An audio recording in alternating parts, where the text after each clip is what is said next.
and the COVID situation overview. But firstly, I'm going to pass over to Nasser Khan, who most of you, if not all of you, know, the co-founder and one of the exec members of Muslims in Rail. Nasser, right over to you.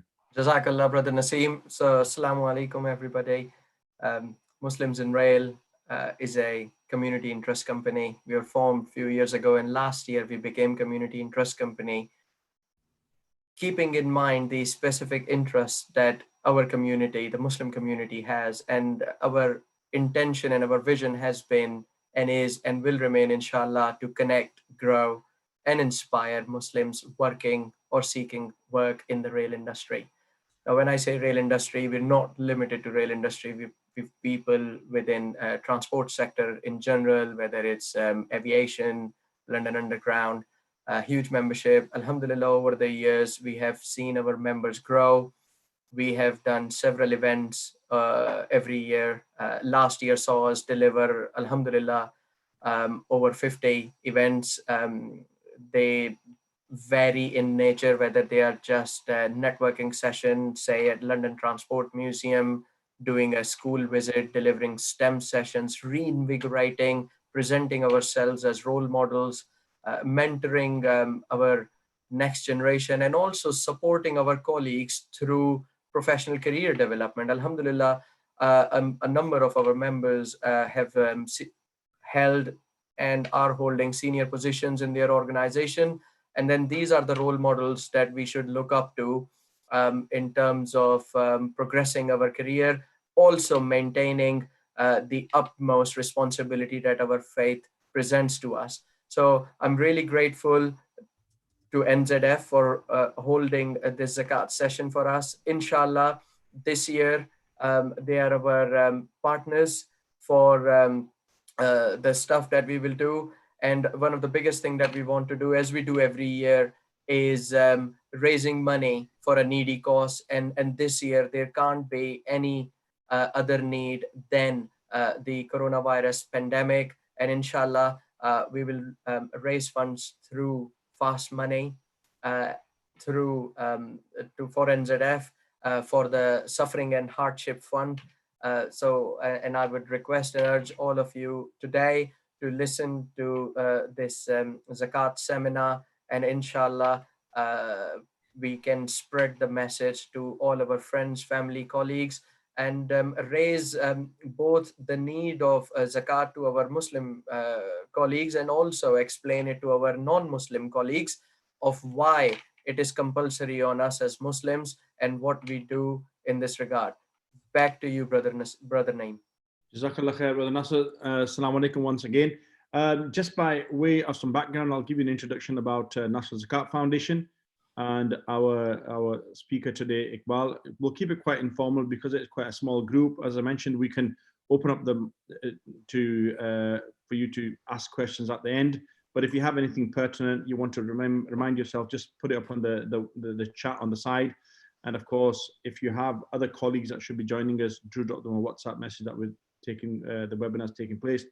A bit about the National Zakat Foundation. We were set up 9 years ago, and I'll let Iqbal share the story as to why it was set up. But we are the only dedicated platform that deals solely with collecting zakat and distributing zakat in the UK. Other charities, without a doubt, would give zakat out, but we are the only dedicated platform that deals solely with that particular aspect. And of course, zakat at home has become very pertinent this year in particular, more than any other time. I think the last time was when Grenfell sadly took place, given the need. And again, Iqbal will share some of the experiences that we're going through at the moment. I think it's important for me to just, my name's Naeem Raza, by the way, and I work for NZF, but I forget my introduction, that's not important. But I think I want to introduce Iqbal so you've got an idea of the individual, inshallah, that's going to be supporting us. And obviously we're here to support you through the journey of, and it's not just about raising funds for NZF, but to support you in calculating your zakat and paying that as well, inshallah. So, you know, from here onwards, you know, we're at your beck and call as to whatever you require, inshallah. Iqbal is the chief executive at NZF. As I said, it's UK's only zakat platform, and he joined in 2011 when it basically was founded. And UK taxpayers have given over £15 million in those years, enabling both short-term relief and self-sufficiency for thousands of other countries most needy Muslims, as well as investing in emerging community champions. Iqbal, alhamdulillah, was recognized in the Queen's Birthday Honours List in 2019 with an MBE for his service for tackling poverty and community development.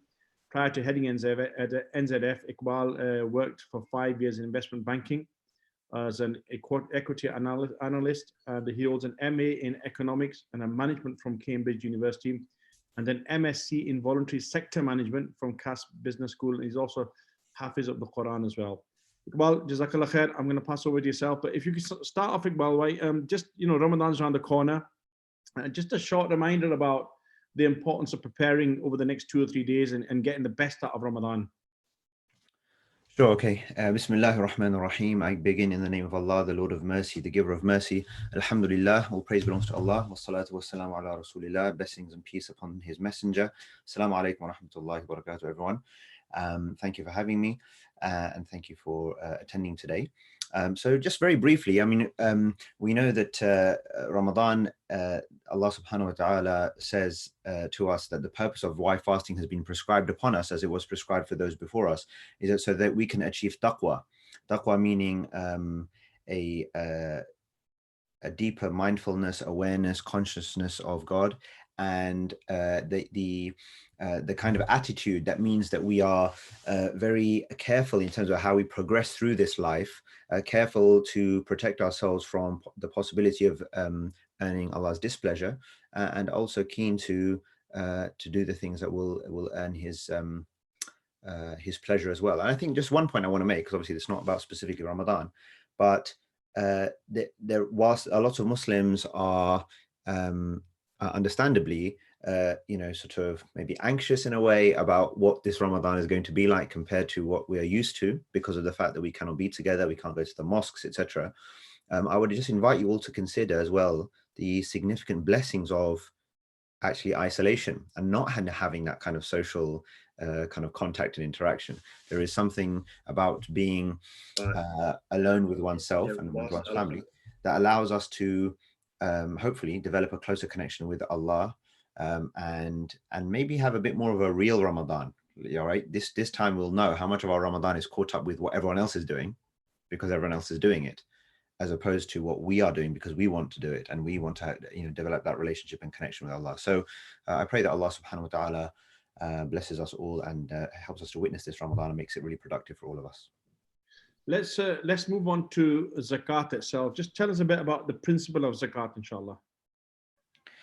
Right. Well, I'll try and briefly summarize it, but it's and maybe mention some things which for some of you, I don't know, but it may be new for you to kind of think about and reflect upon. So the question basically, which I certainly considered for over a number of years whilst at National Zakat Foundation, is what is Zakat really? What is the point of it? So one of the questions I would always ask myself is that, okay, all the Zakat that Muslims are paying, and around the world, but let's just take in the UK, and it's being used in all of these different ways. How do we know that the way in which we're using the Zakat is what Allah wants us to do? I mean, after all, He obligated us to pay Zakat, right? And He didn't just ask us to pay it, but He also, upon us collectively, made its distribution sort of incumbent upon us, right? We have to take responsibility for how it's distributed. So how do we know that the things that we do are the things that He wants us to do? So something to understand, and just to kind of give a kind of summary conclusion of certainly my own sort of thoughts and reflections on this subject is as follows: that Zakat, when Allah subhanahu wa ta'ala obligated all of the pillars because these pillars provide individual and collective benefits, not just in the hereafter, but in this life too. Sometimes we think that the things that we do are only sort of there because they have a benefit some reward benefit in the hereafter. But actually the point of all of the pillars also is to provide individual and collective benefits for people and communities and societies here and now in this life. And in the end, in some ways, there's some sort of correlation between how we all fare in this world, right? And the communities and the positive societies that we build and the outcomes for people in the hereafter even. So Zakat, really the way to think about Zakat is it is a wealth tax, obviously from an individual perspective. It's an obligation, and it's something that is paid on the basis of wealth, right? Not on the basis of income. So we'll look at calculation matters shortly, I imagine. So individually, we're all paying in principle into a pot. And the idea is that this zakat is supposed to be a minimum amount of money that those who have a certain amount, of wealth pay, and that money then needs to be governed by three principles for it to be effective. And those principles are the fact, number one, that it needs to be done together. So there should be a togetherness about zakat in terms of how money is used. At the moment, what happens is, our zakat is used in 1,000 different ways because we pay it in 1,000 different ways. Maybe not as an individual. I might give my zakat to one or two places, but collectively, there's no coherence to how we give our zakat. We're all making individual decisions about how to do it. But that actually contravenes a basic principle of zakat, which is that you're supposed to have a collective, it's supposed to be more collective, basically. So, along the lines of a tax, basic, right? We don't decide how we utilize all our the tax that we pay. It goes into a pot. The pot is managed on our behalf for our collective benefit. Zakat is a very similar principle, and that's how it was always historically, traditionally managed. So that's number one. Number two is the fact that it should be diverse in its spending. You don't deal with all of the issues in the community and as far as the future of Islam is concerned if we only spend on poverty issues alone. There are other social welfare issues. There's other community developmental related issues that zakat is supposed to cover. That's number two. Number three, finally, is this issue of local, right?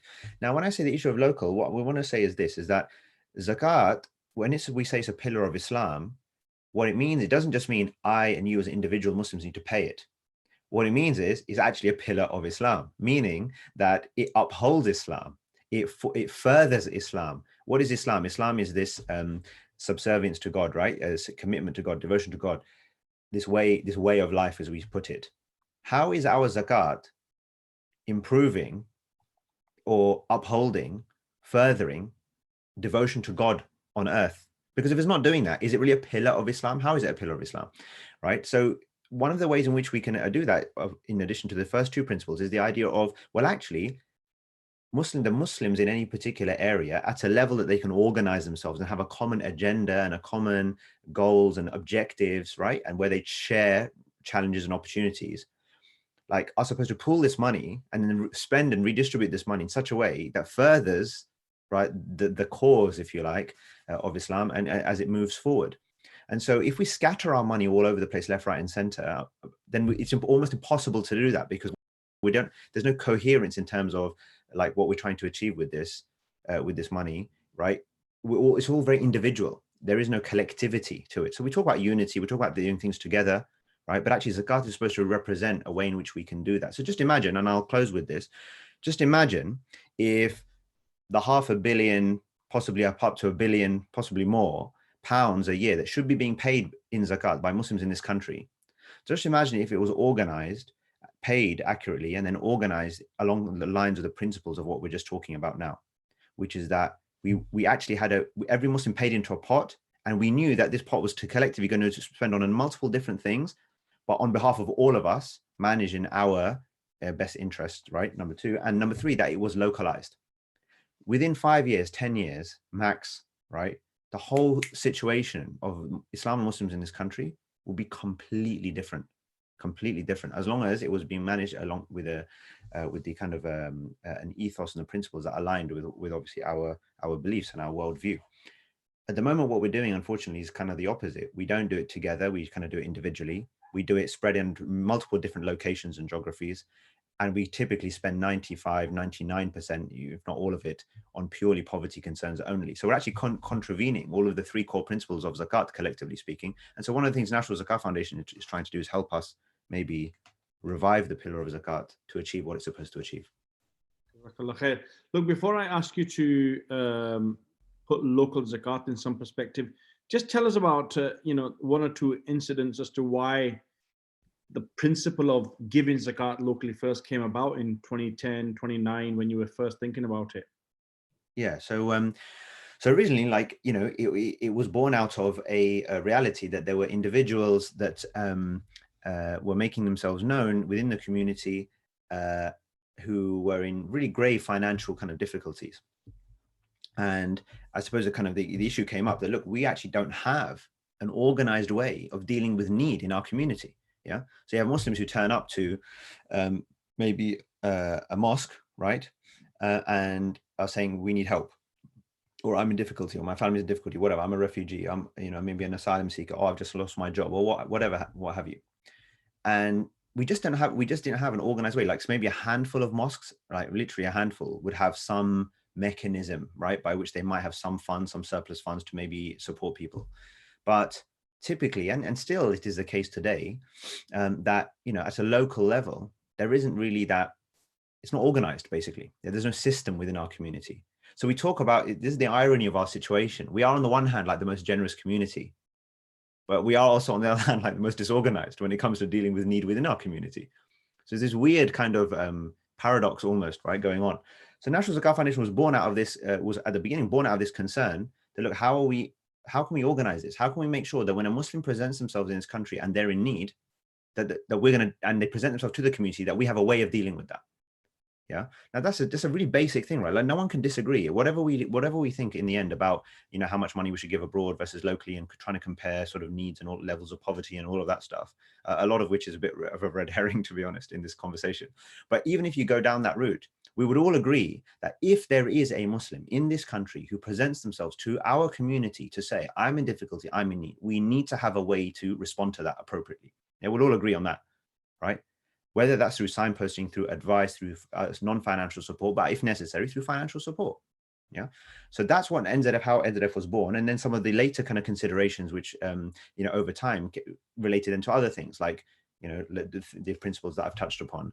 And so that's why today, the offer that we have for zakat payers is that we kind of say, look, there's different avenues for you to give your zakat, right? You can give your zakat for, yes, hardship relief, pure poverty alleviation. You can give your zakat for more empowerment kind of reasons, which is a different set of categories within sort of zakat categories.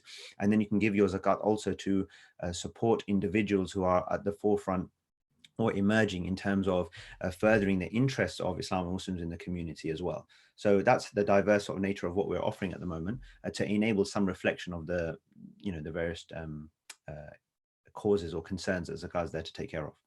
So we have quite a few questions, and I'll come on to them shortly.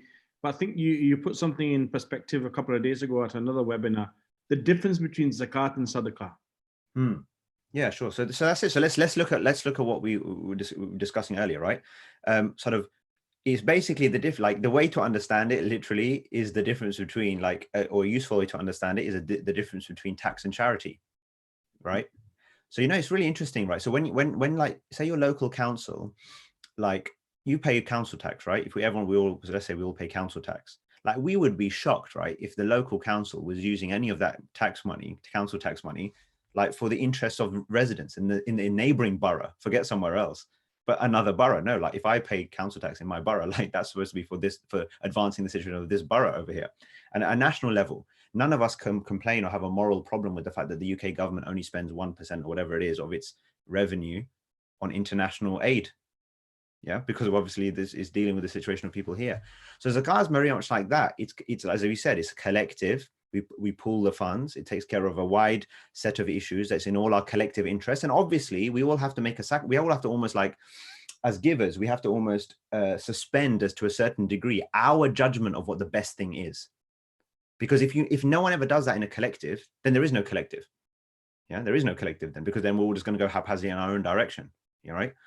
Whereas charity, right, is much more spontaneous, it's more individual, it's more kind of reactive, where it can be pulled and organized better, to be frank, not oftentimes, but certainly there is that kind of, you know, there's much more license almost. So all we're saying really is that, look, for 2.5% of your kind of zakatable wealth on one day a year, why don't we organize it like this? And for everything else, for 100% of your wealth on every other day, do what you like, right? But just this layer, just this much, right? If we can just organize that much, you know, and the fact that the zakat is scattered in the way that it is kind of a reflection of how we're a bit scattered as a community sometimes. For all of our talk of, you know, unity and doing things together and blah blah blah, right? And the emotional feelings of ummah that we have, actually, the way in which we organize ourselves to deal with stuff isn't quite there. But that's the difference really between zakat and sadaqah, fundamentally speaking. Yeah, ultimately the objectives of both are similar. Yeah, but there's that difference between a level at which you're organizing a community level in terms of giving, and a kind of much more individual, voluntary, often spontaneous, reactive form of kind of giving. And obviously not calculated, right? Sadaqah is whatever, whereas zakah is calculated. And the fact that zakah is calculated, and the fact that Allah says one of the categories of zakah recipients is the workers who organize zakah, is everything you need to know about the fact that zakat is this more quote unquote sort of tax-like thing, as opposed to a more charity sort of thing. I mean, on that note, what we're going through, not just as a community, but the world is going through right now, the pandemic. Let's bring it home to the UK. How is Zakat helping people during the current scenario? What's happening at NZF level? What are the, we've spoken about the increase fourfold in number of recipients or people applying for Zakat. How is Zakat helping those people at the moment? What are some of the case studies that are coming through? Sure. So look, we've in terms of, just to give you guys an idea of scale, okay, so we collect and distribute approximately 3.5 million, 3 to 3.5 million pounds of zakat a year at the moment, and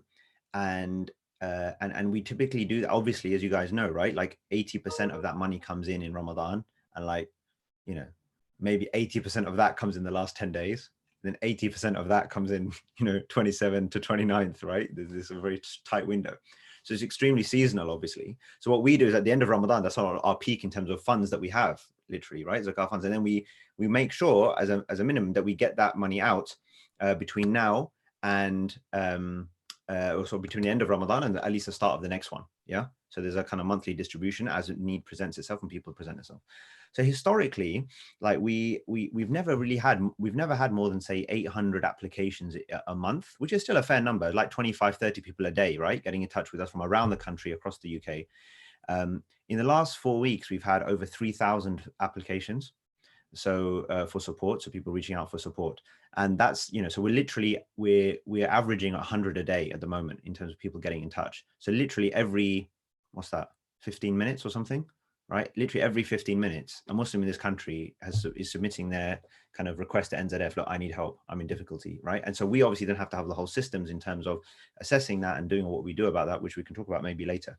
But that's just to give you a sense of the scale of things. So alhamdulillah, at the moment, we've been able to turn around like mainly hardship relief grants, which is like where a lot of people are applying for. So when someone applies now to NZF for support, and similar to actually the giving side, right, is that people apply to certain funds and you can give through certain funds, what the givers. So there are these 3 funds that you can give through, right? Hardship relief, housing and work, and then education. And then on the application side, similarly, they can apply across these different funds.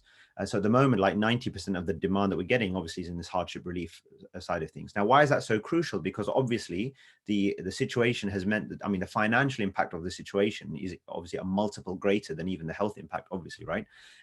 Meaning a few people are affected by the health scenario, but pretty much everybody or most people are affected by the financial scenario. So where, for example, people have lost their jobs and they're applying for benefits, where they're self-employed and they're waiting for some of this government money to come through, what have you, right? As I'm sure you guys have seen in the news, there's quite a window or a gap. And normally there is anyway, but especially now because of the volume of demand, there's a gap between the time that people need this help now, making applications into this wider system for support, and the time that comes through. So what we're trying, in a way, we're kind of like bridging the gap. And oftentimes that is the nature of the support that we provide. It's like a person is on the end of one precipice and they're trying to get to the other side. In between, there's like nothing. So how are they going to get from here to here? And we kind of pave the way with zakat, basically. Yeah. And so it's a kind of a bridge between this current situation and that. So the grants that we give at the moment, anywhere between £400 and £1,200 for the hardship relief grants, depending on family size and all the rest of it, they act as a real lifeline for the next, 4, 6 weeks, whatever. Like that might seem like not a lot, but it's crucial lifeline. One thing I just want to say, to bring it back to what I was saying earlier, so to really impress this point upon us, it's really important, is that when you give zakat, right, and somebody is support, like somebody receives that support, okay, that is provided through zakat funds, like what are you really achieving? That's the key question now. Yeah, and how do we relate that to to this notion of being a pillar of Islam? How? Because we said earlier, the point of zakat is to further Islam. So how is Islam being furthered as a result of this individual being supported with zakat funds, right, for the next few weeks? That's the question. It's a very important question. Now, what we fail often, I think most zakat payers fail to realize this. Yeah, they fail to realize the power of what it is that they're doing. The real power of providing that money to a Muslim who's coming to Muslims for support is that it reinforces the faith of that person. Like oftentimes we get feedback from people, they don't talk about the material support that they have received. They talk about the fact that I believe in Allah again. They talk about the fact I feel part of this community. And just imagine now the opposite. just imagine now that there isn't this mechanism. So let's say NZF didn't exist right now. If NZF didn't exist right now, apart from there's very, very few things out there, I can tell you, right? Very, very few things out there that are in any sense organized at all to be able to get support to individuals who present themselves to the community. Now that, do not underestimate how damaging that is for people, for the sense of community, because for all the big talk, in reality, do not underestimate how damaging that is for, well, actually, what is this Islam? What is this Muslim community? If I am a Muslim, I'm in need, and I turn up and I say to my community, I'm in need. And they say there's nothing, this door is closed, that door is closed, like there's just nowhere to go or do. But I am able to find that support elsewhere. Then you know that then the reality, you see, so that this is the point. This is where the power. Why does Allah want us to make sure that the poor amongst the various people who need zakah get zakah? Yeah, He wants us to make sure that the poor in our community get zakah, because if they don't, their Islam becomes shaky as a result, naturally speaking. And if theirs does, we're as strong as our weakest link, right? And then the whole fabric of our togetherness basically starts to unweave itself. So it's very important that when you realize you're not just giving to help someone meet their basic needs, you're giving to help someone fulfill their ultimate need, right? That's really how to think about it. Jazakallah khair. Look, let's get to the questions that people are asking, starting to ask a lot of questions, alhamdulillah. How does one calculate the zakat? What is the principle of calculation? And then we'll go on to some of the more pertinent questions. Right. So principles of calculation. No, I've seen some of the questions, yeah, and it's often the case that you know, and I respect it completely, right? It's often the case that I'll start talking about these sort of these broader sort of things, right? And then the first question is, man, zakat and pensions, tell me about that. And I'm thinking, yeah, man, is no one, what's going on? Are we not responding to this one? So I understand completely. And look, I would just say at this stage, given obviously the time that we have for this call, that we're not going to be able to get through all of these kind of these questions. But what I'll do in response to Naeem's question is just I will address some principles, principles which you can then use to assess most of the questions and issues. And if there are any particular follow-ups, we have a very extensive bank of Zakat Q&A questions on our website for calculation. And also we now have the facility for this period just before, during, after, slightly after Ramadan as well, for you to book a consultation, like submit a query, and how we've got like at least one mufti, you know, behind, on the other side of the screen, dealing with all of those questions. Yeah.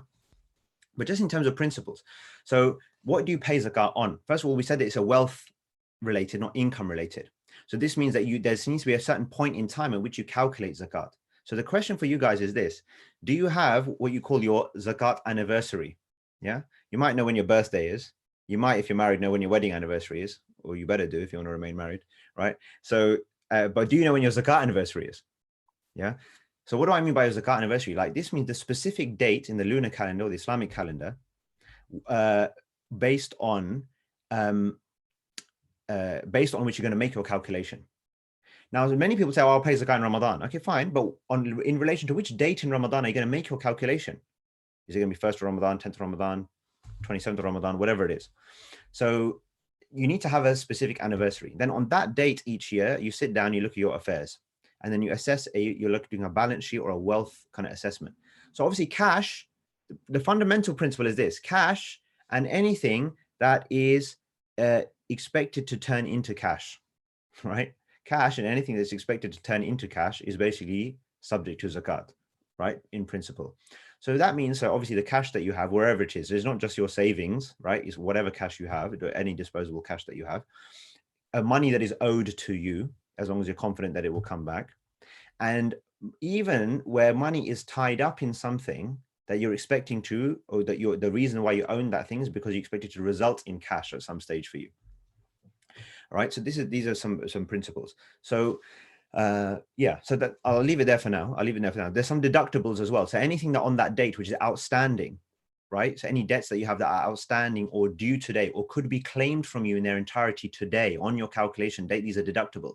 So you take the asset side, you add those things up, you deduct anything that is outstanding or due today, you have a net figure, and then you pay 2.5% of that net figure.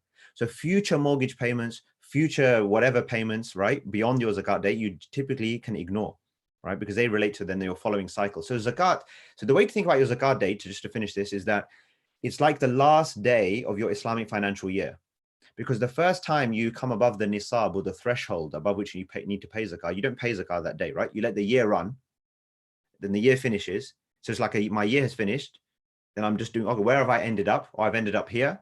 Okay, so 2.5%. My wealth is purified. I've done my duty. Okay, now I move. Now my next year starts.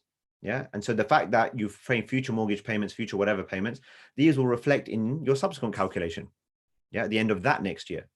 So that's just some of the basic principles to start. I know there's some specific questions, we can come to them, but I just wanted to maybe just do it. I know everyone's going to be at different levels of their understanding, what have you. So I just wanted to give the overall kind of picture. And just remind people that on the NZF website, there's a phenomenal calculator as well, which will make life very easy for you. And I thought Iqbal's mentioned, but inshallah, at NZF, we're hoping to track your zakat as well, let you know exactly when it's been released. And slowly in time, not slowly, but soon in time, we'll be able to tell you what kind of issue it resolved, what kind of person and the difficulty that it resolved, inshallah.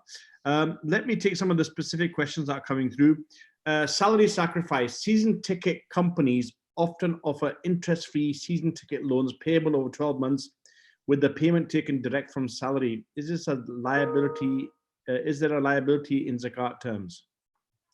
Yeah, so in effect, you don't need to, this is a good example of where you don't need to basically, you kind of don't need to worry about it in a sense, because whatever has been deducted, whatever will be deducted. But right now, today, on my date today, I have what I have. I don't need to worry about that future liability right now. And it will be dealt with, you know, sort of like as it's deducted at source from my salary anyway. So I'm assuming the next question is something, the same principle will apply. Cycle to work scheme. These schemes commit individuals to a monthly salary deduction to pay for a bike over 12 months. Is this a liability in zakat terms? Yeah, so it's a similar thing. So no, look, I think if you see it this way, right, on your zakat anniversary, what is due or outstanding that's going to involve or might involve you actually paying out of the cash that you have in your possession now? That's the question. Yeah. Not in the future. Yes, all of the future. Well, this is the thing. So it could be. So for example, if it's I'll give you an example. If it's like a mortgage or one of these salary schemes or blah blah blah, right? Or these kinds of things. Okay, even these two are different slightly, but let's not get too bogged down into micro details. Yeah. But so let's just say, like, the point is that the lender in this regard, right, in these situations, can't come to you today and say, like, pay me all of this stuff now, right? So if you're paying in mortgage, like, the lender, the bank, can't come to you and say, come and give me the money now. Those future payments are future payments. If you have an outstanding payment that you have not made, so say for you've missed a mortgage payment, maybe now in the current circumstances, right, people have missed even a rent payment. Now this is an outstanding payment that's due. Yeah. So now you're in, like, right now you're in debt, meaning you have a debt to pay. Or, so these are deductible, or you have a personal loan. Now, a personal loan, you might have you may have borrowed money from somebody. Yeah, you may have borrowed money from somebody, and they say, well, you can pay whenever you like. But in principle, today, could they come back and claim that from you? Like, there's no legally binding reason as to why they can't, right? They can. So this also becomes an issue of deductibility. And that person, if they're expecting the money back from you at some stage, they would include that in their calculation because it's my liability and their asset. Yeah. So that's how you would look at that. I just wanted to mention one, because I know there was a question earlier, the brother was asking about pensions, and I just want to maybe just quickly refer to this very, very quickly. So the question basically is around, it goes to, again, a broader principle of accessibility. If I can't access wealth, yeah, if I can't access certain wealth, do I have to pay zakat on it? That's the question. Yeah. Now,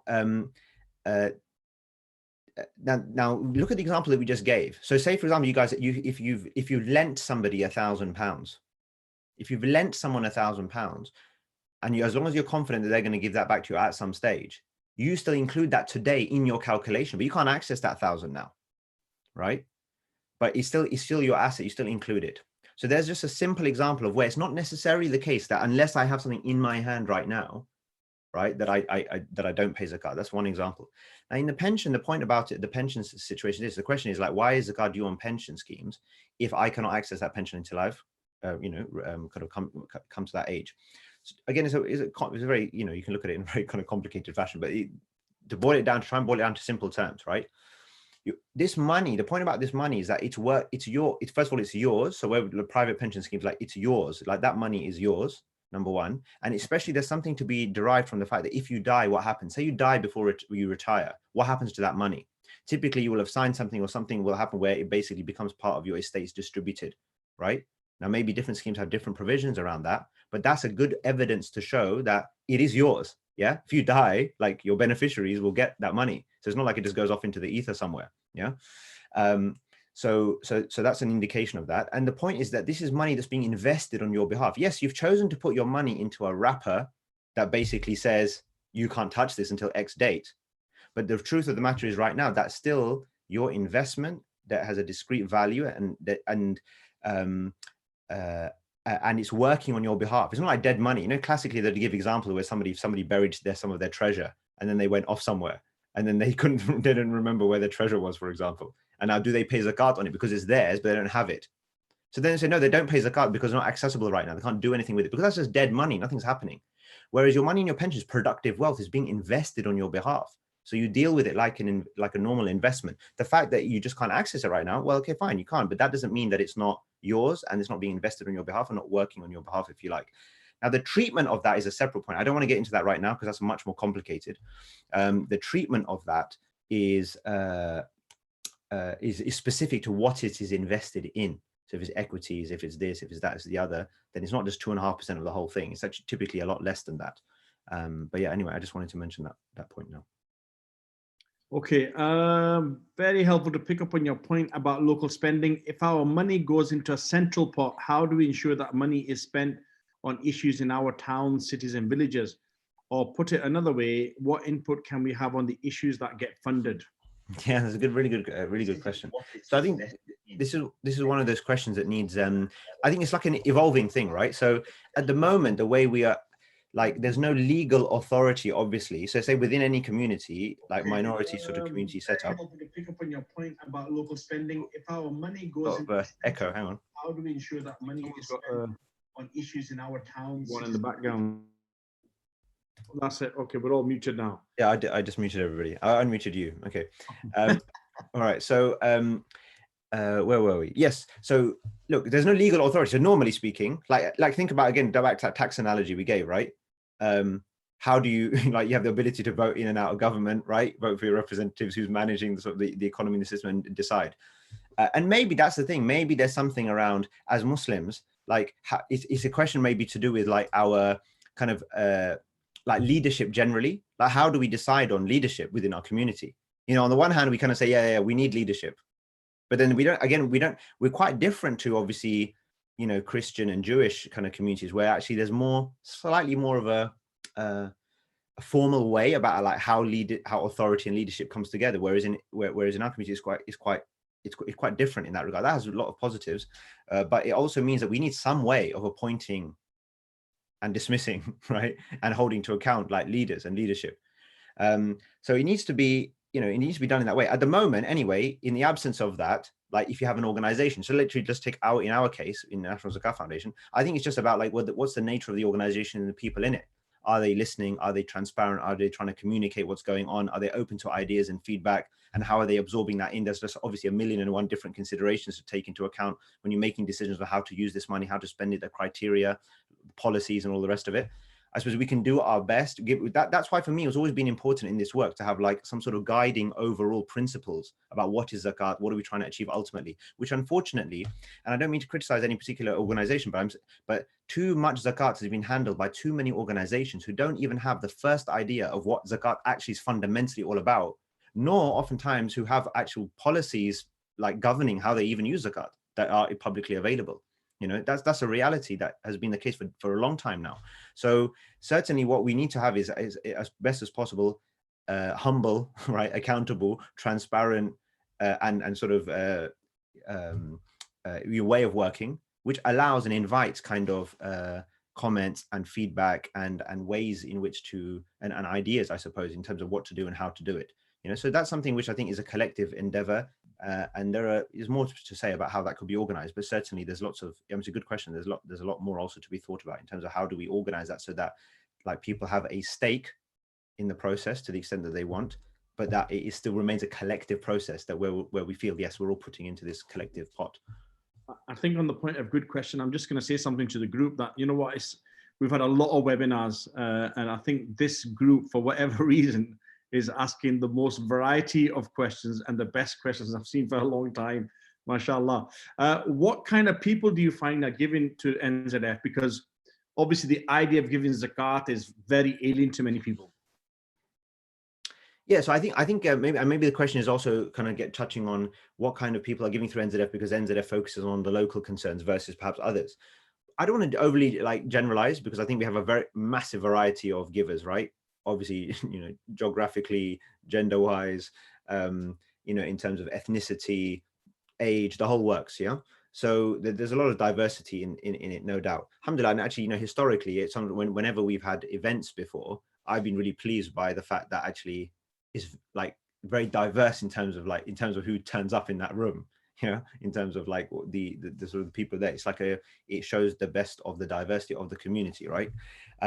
Generally speaking, I'd say two things. Maybe generally speaking, those who are those who have been sort of born here and maybe just have a closer affinity to some of those local issues, right? And as from a lot of it comes down to like our personal identity, like where are you from? It's like, what's the answer to that where are you from question? Yeah, like it's like at what point am I from Birmingham, yeah, or London, or whichever part of London or Scotland or whatever it is, and at what point am I from India, Pakistan, blah blah blah, what have you? Yeah. Now, at some stage, you and I know whether we like it or not. I mean, for those of us who are here, no matter how much we try to retain various sort of ethnic or cultural related things, those things are almost naturally going to like they're going to morph. They already have like massively, right? Hugely, and a lot of that.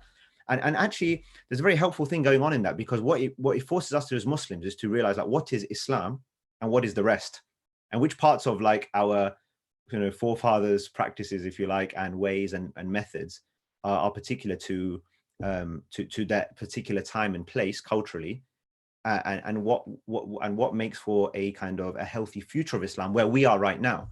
So a lot of it is to do with that. I think like is like where your mentality is at, basically. So I think those people are a bit more like identity-wise in their mind sort of settled, like I'm here, I'm British and I'm Muslim, and that's okay. Like there's not an issue with there's not an issue. Look, they don't feel some tension in all of that, right? And they're here and they're looking at a productive sort of future for how we move forward together. Therefore, generally younger, and I think generally speaking, like a lot of the things that we've spoken about, the principles and the ideas are quite like they are simple in one way, but they're also new, and therefore they resonate with people who are willing to kind of question and be questioned and think a bit more carefully about some of these questions. So, generally speaking, those who have had, who've been more sort of educated working professionals who are used to working in professional environments and are interested in like how we build a future for our children and their children and going forward, I think those generally I think are the sentiments at least that drive people to give through NZF. What about zakat on liabilities? One's got liability, mortgages, loans, money's owed to others. Yeah, so we spoke about that a little bit earlier. Not much more to add to that, really. Just as I said earlier, the principle is that money on the day of your zakat anniversary, when you're making your calculation, money that is immediate, like now due or overdue to people or institutions or whatever, like that can be deducted. But the future liabilities that you don't worry about in this calculation. A question from Nazma: what is the best intention when giving zakat? So I say it's a nice question. The scholars advise us to as far to my understanding, that the more positive intentions that you can combine in an action, the better. Yeah. So like, and that's why I just touched on a few of the things that I mentioned earlier. So if, for example, you give zakat through NZF's hardship relief fund, yeah, what are your possible intentions, right, that you can have? Well, you're obviously fulfilling your duty as an individual in giving zakat, number one, obviously. So your obedience to Allah and your fulfilling of your duty, not just as a servant of God, but also as a part of a community. Because as we said, paying of zakat is part and parcel of it's like your membership fee for Club Islam. Yeah, if you want to put it, you're paying in your dues and you're saying like, I'm part of this. Yeah, that like in the Quran, there's like, Allah says to the Prophet ﷺ, he says like, tells him how to recognize who's on your side. He says, if these are from amongst people who were his enemies before, how should he recognize now? So the question is, how should the Prophet ﷺ recognize the people who were his enemies or causing him difficulties, right? How should he recognize that that these people are now on his side?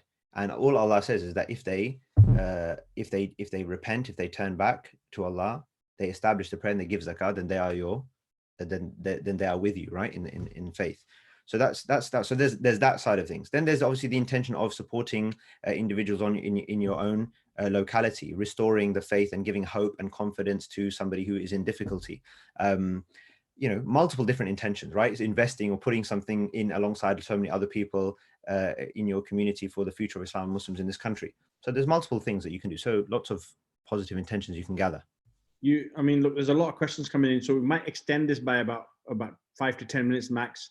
You spoke about the Zakat anniversary. Could you give us a reminder every year when our Zakat is due, just like Gmail send us a happy birthday message every year? We have tried to do that before, and there's different ways in which we can do that. Obviously, sometimes people say that you see, it's funny because a lot of people, obviously, they make a contribution through NZF and then they don't allow us to contact them because they basically say, you know, I don't opt into any of these things. So nowadays we have to be quite careful about that, obviously. So so we do try to provide reminders where we can, but we're certainly trying to improve the way in which we, I suppose, communicate and manage our sort of services for payers as individuals and not just as a collective. So basically where we can report back to you, as Naeem was saying earlier, report back to you specifically on when your zakat was distributed, because we distribute the zakat out in the order that it comes in. So we should therefore be able to track like when your zakat specifically went out, right?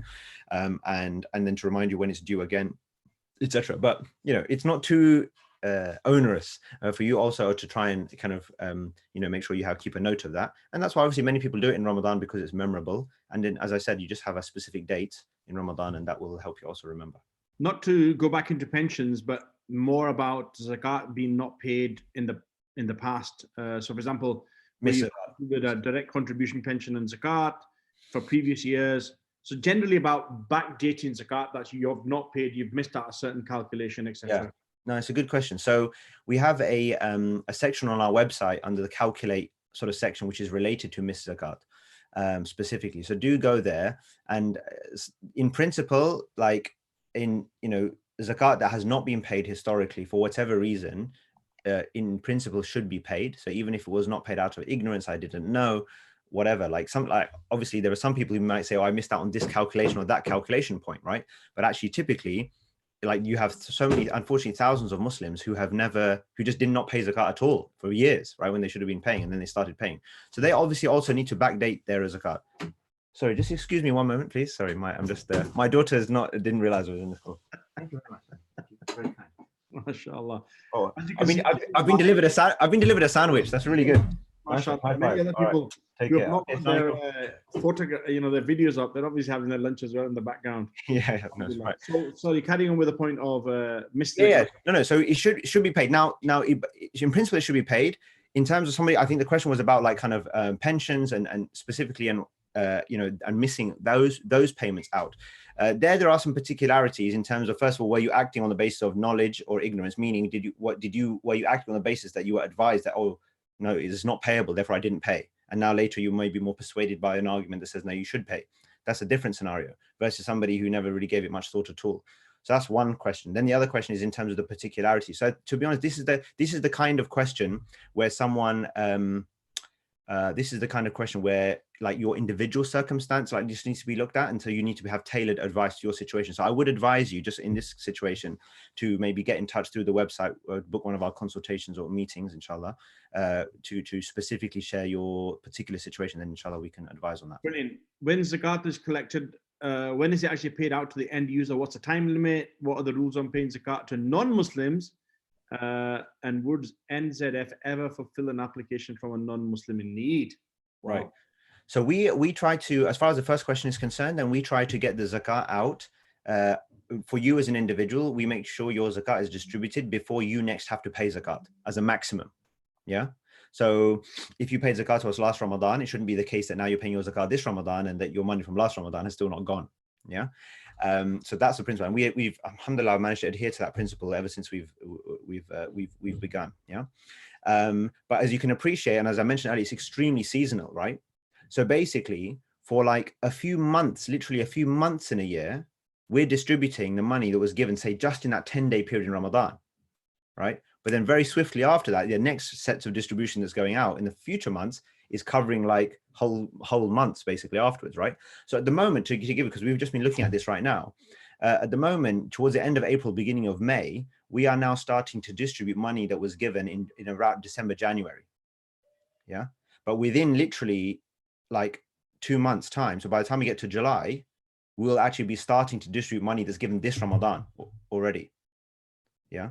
So the lag period can really vary, right? So we try and on average, it's kind of 5 to 6 months after it's come to us that it goes out, just because it's so seasonal, right? We just can't like, it's almost inevitable, because in order for us to fulfill the demand or to get your zakat faster, if it all comes in this block, right, at the end of Ramadan, we'd have to have all these people lined up, basically queued, waiting to receive. But that's also very difficult to do because you don't know what you're going to get. So how do you know you can meet the, so it's very complicated to do it in that way. If you guys have any, I mean, so those of you who are Muslims in Rail, you're all about scheduling and logistics. I don't know, there must be some, everyone's got some ideas about this one, but it literally is, it's like, that the joke that we know that it's like London buses, right? They don't come for ages. And then when they come 3 at a time.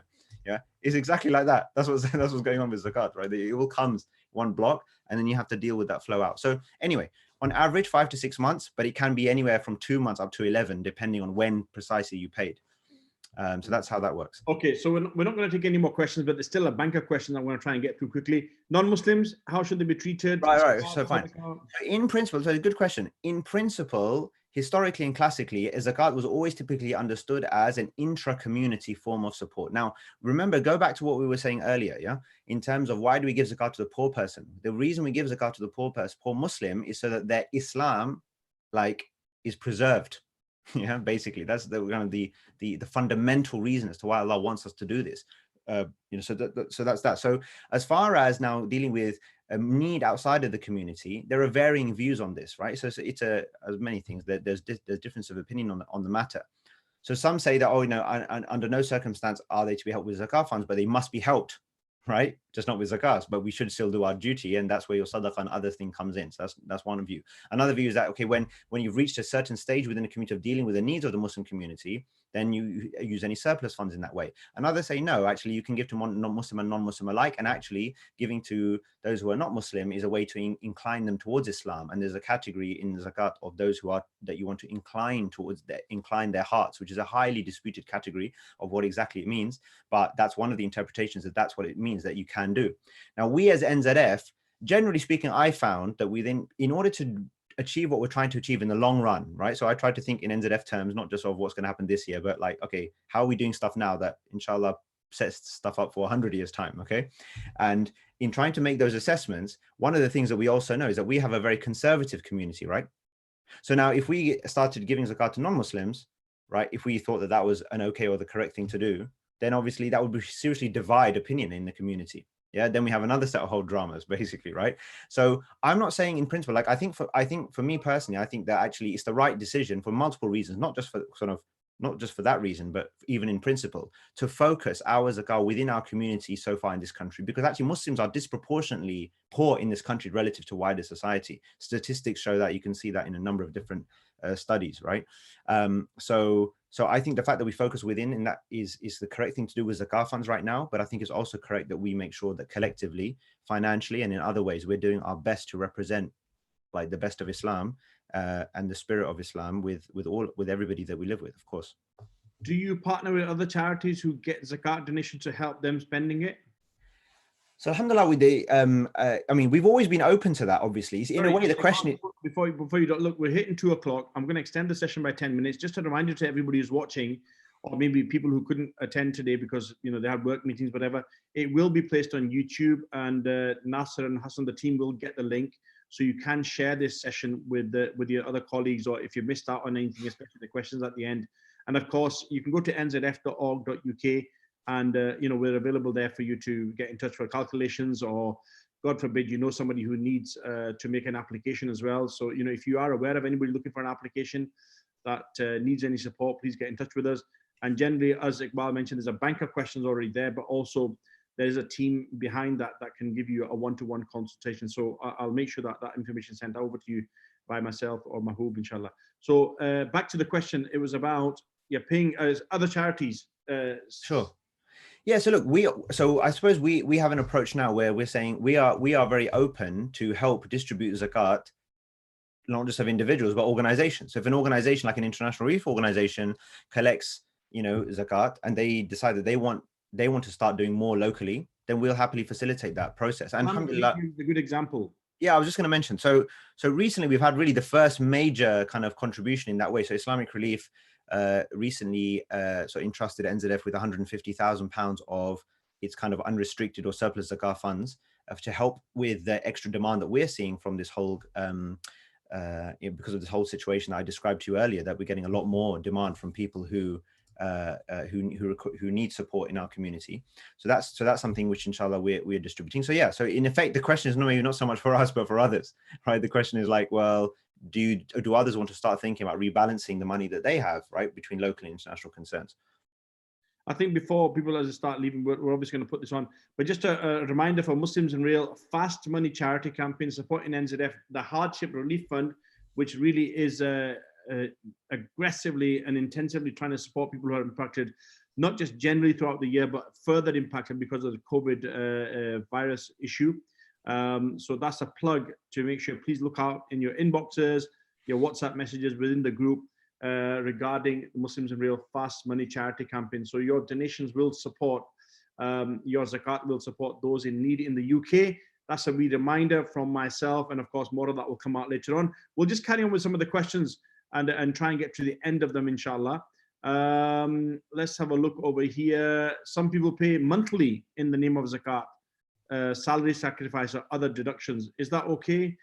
Because in effect you're guessing your future wealth. That's fine. So you can start to pay monthly, and then when you come to that date where you make your calculation, you make the calculation, you look at what you have paid up until now, and then if there's surplus to pay, if there's more to, if the balance to pay, you pay the balance. If you've paid more already than you need to pay, then you don't get a refund, right? But what you can carry it over, you can carry that surplus over into your next year. Yeah, so you can. But what you should not do is make a calculation and then spread that over the next 12 months, or pay that in regular payment in the future, because in a sense, your calculation date really in principle is your payment deadline date really as well. If there's no good reason not to delay, you should just pay it, and get it done. What's the difference between zakat and khums? Some friends mention verse 841 of the Quran, no, whatever of a thing you acquire, a fifth of it is for Allah, his messenger, peace be upon him, for the near relative, the orphans and the needy and the wayfarer. Sure. So I'm no expert on this subject, but in principle, based on my understanding, the khums relates to specifically battle gains. In fact, chapter 8 of the Quran is Surah Al-Anfal, which literally means battle gains. So it means that after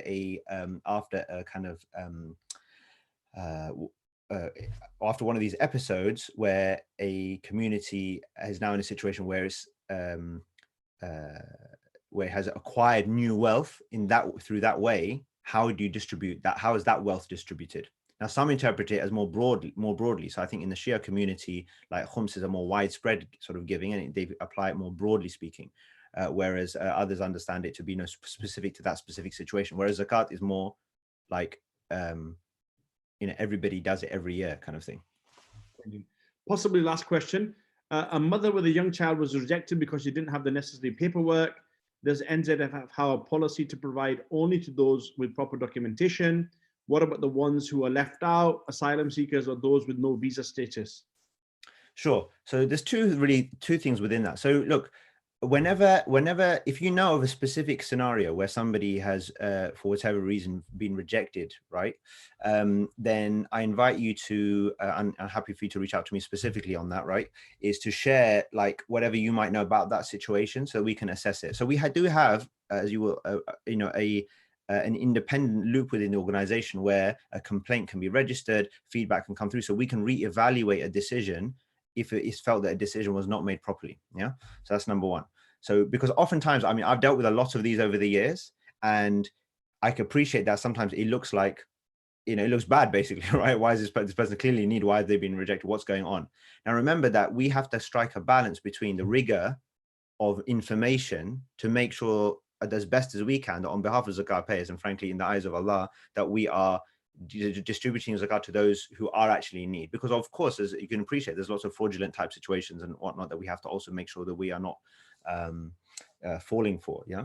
On the other hand, we can't make it so onerous that the applicants are like, just can't even get through the paperwork. Yeah. So is this balance that needs to be struck, and it's not an easy one to strike in this case. So if there is an individual situation, please do raise it with us and we can have a look at it specifically. In general terms, we do support asylum seekers. So those who don't have certain types of documents, around 50%, if not more, of our beneficiaries, certainly in the last 12 months or so, have been asylum seekers. So those who are not actually, UK citizens. So you've got UK citizens, you've got like refugees who've got leave to remain, then you've got asylum seekers who don't have that status. So a huge proportion of our beneficiaries are asylum seekers. And currently I know that our documentary requirements for asylum seekers are less than they are for a normal, a normal sort of a citizen or someone who has leave to remain, for example. So but we do have certain kind of criteria around who we can and cannot support within that. So because we have limited funds at the end of the day, so we also have to have a bit of a balance in terms of who we are and we're not supporting.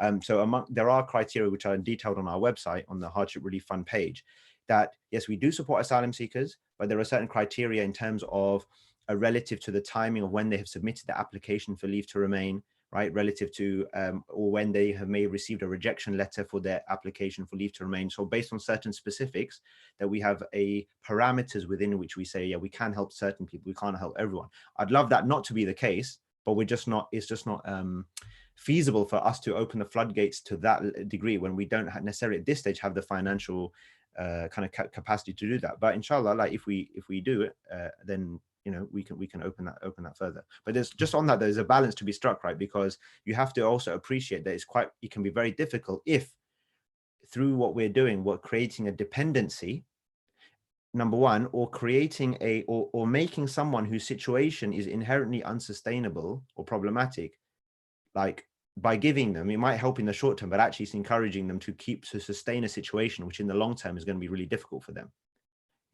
So it's not as simple as, oh, why isn't this person getting money or that person getting money? Because sometimes the giving of money to certain individuals given their particular situation, is not actually in their own best long-term interest as well.